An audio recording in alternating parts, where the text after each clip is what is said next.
the provincial government is always supporting the program for the youth. We are sharing a part of the budget. Maliit man yung budget na binibigay natin dito, pero at least we have already started. As I said a while ago, we have already in the 3rd year that we have been awarding a lot of talents coming from international and of course our local talents. To the young people of the province, congratulations to all the honorees for the job well done.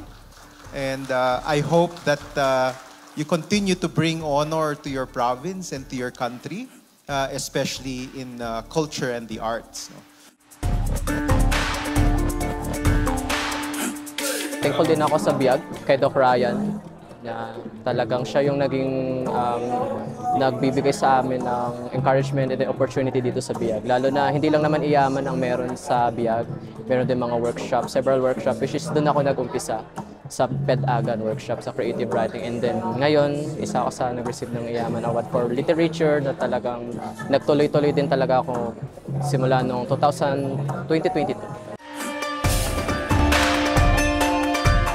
BIAG Festival is very important to us, especially to youth, because it gives us an opportunity to appreciate those skills and talents of our youth here in Benguet. And by this festival, we are given a chance to encourage more, especially the youth.